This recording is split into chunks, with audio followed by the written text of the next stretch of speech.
Hello बच्चों, नमस्ते। कैसे आप सब लोग। मैं हूं आपके एजुकेटर सपना आडवाणी। आपका स्वागत है आप ही के इस चैनल पे। आज हम लोग शुरुआत कर रहे हैं बेटा 11th क्लास का केमिस्ट्री का पोर्शन। जी हाँ, अब केमिस्ट्री ठीक है, और ये तो कंपलसरी सब्जेक्ट होता है। आप ग्रुप ए में जाए या ग्रुप बी में जाए, ठीक है, केमिस्ट्री फिजिक्स तो बट ऑब्वियसली कंपलसरी है ही।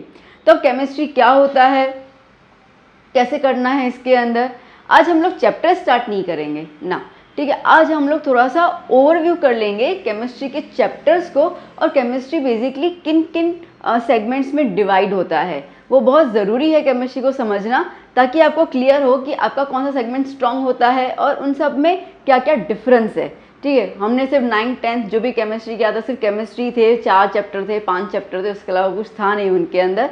तो वो जो चैप्टर्स थे वो क्या था ना, मिक्सचर था इन्हीं सब ब्रांचेस का। जो केमिस्ट्री के जो ब्रांचेस होते हैं, सब डिवीजन, उनका मिक्सचर था। तो आपको बट ऑब्वियसली बहुत कम टीचर्स ने बताया होगा कि जैसे चैप्टर 5 जो है पीरियोडिक क्लासिफिकेशन जो था आपका, ठीक है, वो किस ब्रांच का चैप्टर है। ओके, जो फर्स्ट चैप्टर था वो किस ब्रांच का चैप्टर है, केमिकल रिएक्शंस। तो सीधी बात है, कोई ज़्यादा बताता नहीं है। तो बट अब जैसे हम 11th में आ गए तो हम लोग को एक प्लान शुरू करना पड़ जाएगा, ठीक है, और उस हिसाब से हम लोगों को इसको फॉलो करना है।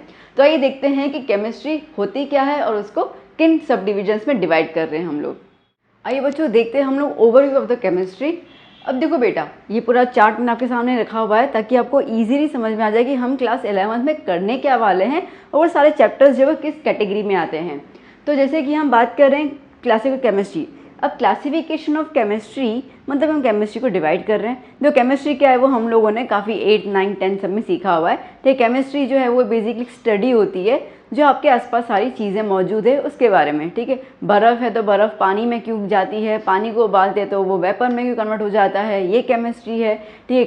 खाना पकना, दही में से दूध में से दही बन जाना, ओके, ग्रेप्स का फर्मेंटेशन होना, ये और कुछ नहीं, केमिस्ट्री ही है, ठीक है। केमिस्ट्री इज़ अ मिस्ट्री, ठीक है। तो बेसिकली इसी मिस्ट्री को हम लोग सॉल्व करेंगे चैप्टर वाइज।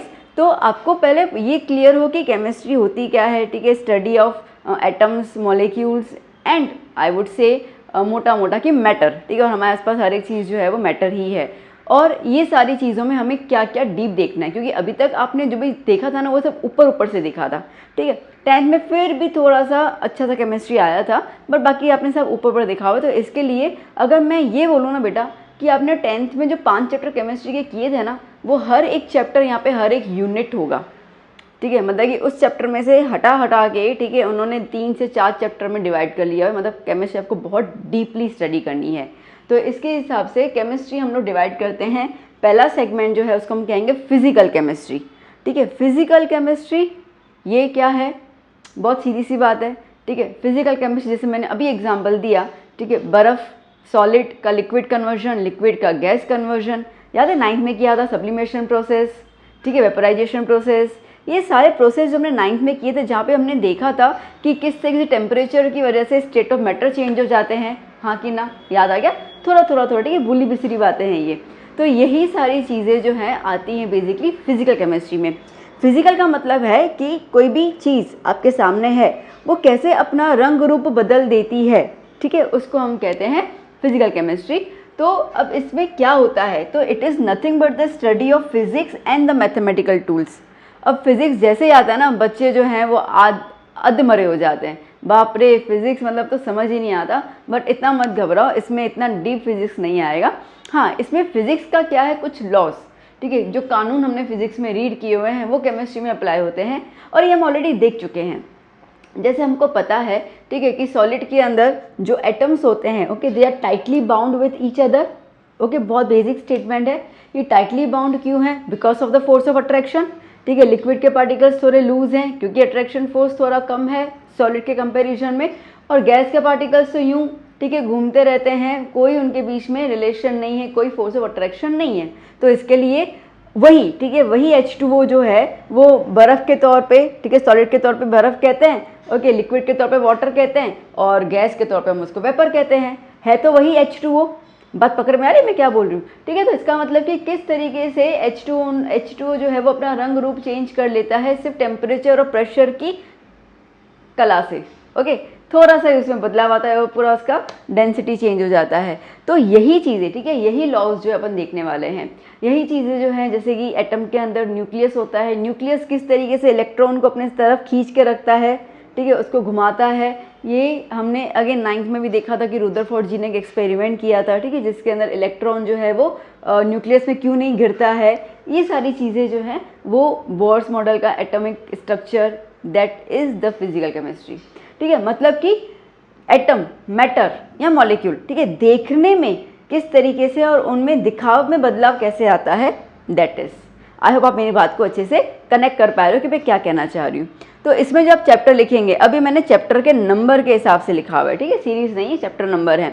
तो फर्स्ट चैप्टर आपका जो 11th का आएगा वो आएगा some basic concepts of chemistry, ठीक है, वो सारी चीज़ें 9th 10th 8 9 10 बेसिकली 8 9 10 में जो भी हमने किया होता है, और थोड़ा सा मैथमेटिक कैलकुलेशन उसमें आ जाएगा। तो ये चैप्टर इसके लिए बेसिक है, क्योंकि ये चैप्टर आएगा तो हम आगे बाकी चैप्टर्स पे कैलकुलेशन एंड द न्यूमेरिकल्स कर पाएंगे। Yes, numericals. ओके, फिर आता है हमारा स्ट्रक्चर ऑफ एटम। एटम कैसा होता है, इलेक्ट्रॉन कहाँ होता है, प्रोटॉन न्यूट्रॉन कहाँ होता है, कैसे होता है, ठीक है, अरेंजमेंट वगैरह सब कुछ। स्टेट ऑफ मैटर, जैसे मैंने अभी कहा, ओके, वी एक्चुअली तो we have 5 states of matter. मोटी मोटी बात करेंगे तो 3 तो हैं ही, सॉलिड, लिक्विड और गैस के हिसाब से। थर्मोडायनामिक्स, ठीक है, थर्मो मतलब क्या होता है, टेम्परेचर, डायनामिक्स मतलब कि चेंजेस, ठीक है। तो टेम्परेचर में कैसे बदलाव होता है, जैसे मैंने अभी कहा, ओके, कैम्फर कपूर आप ले लो तो वो सॉलिड फॉर्म में सीधा कन्वर्ट हो जाएगा गैस फॉर्म के अंदर, तो कितना टेम्परेचर दिया जिसकी वजह से वो कन्वर्जन हो गया। ओके, तो ये सारे थर्मोडायनामिक्स में आते हैं। बहुत अच्छी, बहुत अच्छा चैप्टर है, बहुत अच्छा कॉन्सेप्ट है। फिर आता है इक्विलिब्रियम, ठीक है, और फिर आता है रेडॉक्स रिएक्शंस। रेडॉक्स रिएक्शंस भी हम लोगों ने क्लास 10th में फर्स्ट चैप्टर में ही देखा था, हल्का फुल्का बट देखा था। और इक्विलिब्रियम, इक्विलिब्रियम मतलब कि इक्वल, ठीक है, टेम्परेचर इक्वल, प्रेशर इक्वल, उसके बेसिस पे काफ़ी अच्छी खासी थियरी है इसके अंदर। तो ये सारे चैप्टर्स आपके आ जाते हैं फिजिकल केमिस्ट्री में। इतना क्लियर हो गया? ओके, अब आते हैं हम लोग इनऑर्गेनिक केमिस्ट्री। इनऑर्गेनिक केमिस्ट्री, अब आप खुद सोचो, ठीक है, इनऑर्गेनिक मतलब कि ऑर्गेनिक के ऑपोजिट वाली केमिस्ट्री, इसको हम कहते हैं इनऑर्गेनिक केमिस्ट्री, जिसके अंदर हम स्टडी करेंगे इनऑर्गेनिक कंपाउंड्स। अभी इनऑर्गेनिक कंपाउंड्स क्या होते हैं, देखो बेटा, अब अगर मैं सीधा साधा सिंपल बोलूँ तो जैसे हम लोगों ने क्लास 10 में चैप्टर 2 किया था, एसिड बेस सॉल्ट, ये सारे के सारे इनऑर्गेनिक है। और अगर मैं साफ शब्दों में बोलूँ तो इनऑर्गेनिक कंपाउंड्स के अंदर कार्बन और हाइड्रोजन दोनों नहीं होते हैं, ठीक है। अब आप बोलोगे कि मैम ऐसे कैसे बोल रहे हो आप, हाइड्रोजन तो है ना, जैसे अगर हम कहते हैं HNO3, और जैसे आप कह रहे हो कि चैप्टर 2 में ये एसिड था तो ये एसिड है तो हाइड्रोजन तो आया ना। हाइड्रोजन और कार्बन एक साथ नहीं होंगे, ठीक है, एक साथ नहीं होंगे। वैसे तो कार्बन हाइड्रोजन होंगे तो ज़रूर ना, बट एक साथ नहीं होंगे, ठीक है। अब जैसे कि मैं बात करूँ CaCO3, ओके, कैल्शियम कार्बोनेट, तो ये इनऑर्गेनिक कंपाउंड है, ऑर्गेनिक कंपाउंड नहीं है। अब भले कार्बन अवेलेबल है, यहाँ पे कार्बन के साथ हाइड्रोजन अवेलेबल नहीं है, बात पकड़ में आ गई, ठीक है। तो कार्बन और हाइड्रोजन दोनों इकट्ठे मौजूद नहीं होने चाहिए, उन सारे कंपाउंड्स को हम कहेंगे इनऑर्गेनिक कंपाउंड्स। ओके, इसके अंदर हमें ज़्यादातर जो ध्यान देना होगा वो देना होगा पीरियोडिक टेबल के अंदर। और पीरियोडिक टेबल में आपने थोड़ा बहुत तो देखा ही होता है, अगेन चैप्टर 10 में, चैप्टर 5 में हमने क्लास 10th में किया था, ठीक है, जिसके अंदर हमारे पास 118 जितने एलिमेंट्स थे। ओके, और आप उसमें आपके मैम और आपके टीचर्स ने, जो सर होंगे, उन्होंने आपको कुछ 20-30 तो लर्न करवाई दी होंगे, ठीक है। इतना करना ही पड़ता है, उसके अलावा तो बच्चे को केमिस्ट्री समझ में भी नहीं आएगा। तो जैसे कैल्शियम हो गया, कार्बन हो गया, नाइट्रोजन हो गया, ओके, लिथियम हो गया, सोडियम, पोटेशियम, रुबिडियम, ये सारे के सारे हमारे एलिमेंट्स थे। अब ये 118 के जो ग्रुप के एलिमेंट्स है उसमें से कार्बन और हाइड्रोजन को हटा दो, ठीक है, और बाकी सारे एलिमेंट्स की जो स्टडी होगी that is the inorganic compounds. बात पकड़ में आ गई मेरी? ओके, अब चैप्टर कौन कौन से कर रहे हैं हम लोग, तो इसके अंदर हम कर रहे हैं क्लासिफिकेशन ऑफ पीरियोडिक टेबल। अब मैंने कहा कि पीरियोडिक टेबल पे ही पूरा बेस्ड है, इसका मतलब कि एक्चुअली इस चैप्टर को हमें शुरुआत ही टेबल से करनी पड़ेगी। एलिमेंट्स का पता होगा तो उनकी प्रॉपर्टीज़ के बारे में स्टडी करेंगे ना हम लोग, ठीक है। और आपको याद होगा ये प्रॉपर्टीज़, जैसे कौन थे, डॉबरनेट थे, ओके, न्यूलैंड जी थे, फिर उसके बाद वो हेनरी मोजेल जी आए थे जिन्होंने मॉडर्न टेबल बताया था। तो ये पूरी स्टडी हम ऑलरेडी 10th में करके आए, उसी को ही थोड़ा सा विस्तार में देखेंगे हम लोग। फिर आता है केमिकल बॉन्डिंग, ठीक है, आयोनिक बॉन्डिंग, कोवैलेंट बॉन्डिंग, किस तरीके से बॉन्ड्स अरेंज होते हैं, फिर आता है हाइड्रोजन, बिल्कुल एक पर्टिकुलर हाइड्रोजन एलिमेंट के ऊपर पूरा चैप्टर है ये, क्योंकि काफ़ी इंपॉर्टेंट है हाइड्रोजन। कि हाइड्रोजन जो है ना वो डुअल नेचर लेके चलता है, ठीक है। वो अल्कली की तरह भी रिएक्ट करेगा, मतलब बेस की तरह रिएक्ट करेगा, मेटल, ठीक है, मेटल की तरह भी रिएक्ट करता है, तो नॉन मेटल की तरह भी रिएक्ट करता है। तो इसके लिए इसका पोजीशन कैसे डिसाइड हुआ था और इसकी पूरी हिस्ट्री है, बड़ा प्यारा चैप्टर है। फिर आता है एस ब्लॉक और पी ब्लॉक के एलिमेंट्स, ठीक है। टेबल के अंदर एस ब्लॉक ग्रुप 1 ग्रुप 2 हमने देखे थे, ओके। और पी ब्लॉक के अंदर हम लोग इस चैप्टर में सिर्फ 13 और 14 ग्रुप की बात करेंगे। And then is environmental chemistry, ठीक है। हमारे आसपास जो भी चीज़ें होती हैं दैट इज़ एनवायरमेंटल केमिस्ट्री। तो ये सारे के सारे स्टडी जो रहेगा वो हमारा इनऑर्गेनिक केमिस्ट्री रहेगा। समझ आ गया ना अच्छे से, ठीक है। जैसे हम लोग सोप यूज़ कर रहे हैं, ठीक है, मम्मी जो है वो पकौड़ों में बेकिंग सोडा डाल देते हैं, कपड़ों में हम लोग वॉशिंग सोडा डालते हैं, ठीक है। एसिड का यूज़ करना, जूस पीना, ये सब के सब, ये सब के सब, ठीक है। नमक भी यहाँ तक, ठीक है, हम जो नमक खाते हैं, ये सारी की सारी चीज़ें जो है वो इनऑर्गेनिक केमिस्ट्री में आती है। तो बेसिकली अगर मैं ये करूँ तो हमारा 80% किचन जो है वो इनऑर्गेनिक केमिस्ट्री का ही पार्ट है। तो समझ लो कि किचन आपका और कुछ नहीं है, it's a kind of puree table, और सारी चीज़ें जो है वो हमारी अरेंज्ड है। डन, क्लियर हो गया। जो गोल्ड हम पहन रहे हैं, ठीक है, वो भी तो इनऑर्गेनिक का ही हिस्सा है, कहाँ कार्बन आया उसके अंदर। वेल, फिर हम बात करते हैं ऑर्गेनिक केमिस्ट्री की। तो ऑर्गेनिक केमिस्ट्री अब क्लियर हो गया, it is a study of organic compounds. अब सीधी सी बात है, हमने इनऑर्गेनिक में कार्बन और हाइड्रोजन को हटा दिया था, यहाँ पे कार्बन और हाइड्रोजन को इंक्लूड करना है। तो organic chemistry is nothing but the study of carbon and hydrogen, और वी कुड से हाइड्रोकार्बन्स, ठीक है। तो it is a study of carbon compound and the hydrogen compound, साथ में होता है कार्बन एंड हाइड्रोजन कंपाउंड्स, ठीक है। ये एक साथ होते हैं और इसी को हम लोग कहते हैं ऑर्गेनिक केमिस्ट्री। अब ये ऑर्गेनिक केमिस्ट्री में जैसे हमारे जो हम ग्लूकोज पीते हैं, ठीक है, गर्मियों का समय है, एनर्जी ड्रिंक के लिए हम ग्लूकोज पीते हैं। तो ग्लूकोज क्या है, that is the organic compound, okay. Again class 10 की बात करती हूँ कि ये रिसेंटली आपने कवर किया, तो इसके लिए आपकी याददाश्त थोड़ी सी अच्छी होगी क्लास 10 को लेकर। तो क्लास 10 में हम लोगों ने जो डाइजेशन प्रोसेस देखा था, ठीक है, हमने क्या देखा था कि जब हम चपाती खाते हैं तो उसके अंदर कार्बोहाइड्रेट होता है, वो टूट जाता है, स्टार्च ना टूट जाता है, कार्बोहाइड्रेट में कन्वर्ट हो जाता है, प्रोटीन बनना, ठीक है। जो हम फर्टिलाइजर्स यूज़ करते हैं, तो ये सारी की सारी चीज़ें जो हैं वो ऑर्गेनिक केमिस्ट्री की पोर्शन में आती है, ठीक है। हमारे सेल्स के अंदर आरएनए बनना, डीएनए बनना, ये सारी चीज़ें।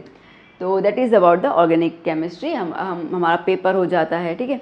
अब अगर मैं एक और सिंपल चीज़ बताऊँ ना, तो जो भी चीज़ें हमें कुदरत से मिली है, ठीक है, वो ज़्यादातर ऑर्गेनिक केमिस्ट्री में आती है, क्योंकि उनके अंदर कार्बन कंटेंट बहुत ज़्यादा होता है। आज अगर बाल ले लो, बाल को जलाओ तो काला काला हो जाएगा, ठीक है, पेपर को जलाओ काला हो जाता है। इवन दो प्लांट को, ठीक है, प्लांट के लीफ को जला दो वो ब्लैक हो जाता है। तो जहाँ पर भी आपको ब्लैक फ्यूम्स मिले ना जलाने के बाद, that means that contain carbon, and carbon is nothing but the study of organic compounds. Clear हो गया इतना? तो इसके अंदर हम जो चैप्टर कवर करेंगे, चैप्टर 12 और 13 कवर करेंगे, जर्नल ऑर्गेनिक केमिस्ट्री और हाइड्रोकार्बन, ठीक है, ये सब रहेगा। नाउ अब ये तो हमने पूरा डिस्कस कर लिया कि चैप्टर कैसे डिवाइड कर रहे हैं, कैसे करेंगे। हम जाएंगे चैप्टर वाइज ही, नो डाउट, डिपेंड, मतलब कैसे होता है कि जैसे कि आपके स्कूल में हो सकता है कि एक चैप्टर फिजिकल केमिस्ट्री का ले लें, फिर एक चैप्टर ऑर्गेनिक का और एक चैप्टर इनऑर्गेनिक का। आपके टीचर्स भी अलग अलग होंगे, तो बट ऑब्वियसली तीनों सेगमेंट्स एक साथ चलेंगे। तो हम वो तीनों सेगमेंट्स एक साथ चलाने की कोशिश करेंगे यहाँ पर। तो बने रहिएगा मेरे साथ, क्योंकि केमिस्ट्री जो है वो ऐसे ही बस चैप्टर उठा लिया आ गया, ऐसा नहीं है। It's a very deep study, और वो डीप स्टडी के लिए डीप नॉलेज गेन करना बहुत ज़रूरी है। ये सेशन कैसा लगा हो ज़रूर बताइएगा। मैंने अच्छा खासा इंट्रो दिया आपको, ताकि आप थोड़े से क्लियर, आपका विजन क्लियर हो जाए कि हमें कैसे प्रोसीड करना है 11th को। M I clear? एंड कैसा लगा सेशन ज़रूर बताइएगा। आपके फ्रेंड्स, आपके क्लासमेट्स को ज़रूर वीडियो शेयर कीजिएगा। अब हम मिलेंगे हमारे नेक्स्ट वीडियो लेक्चर में। Till then keep learning, do hard work, bye bye, take care.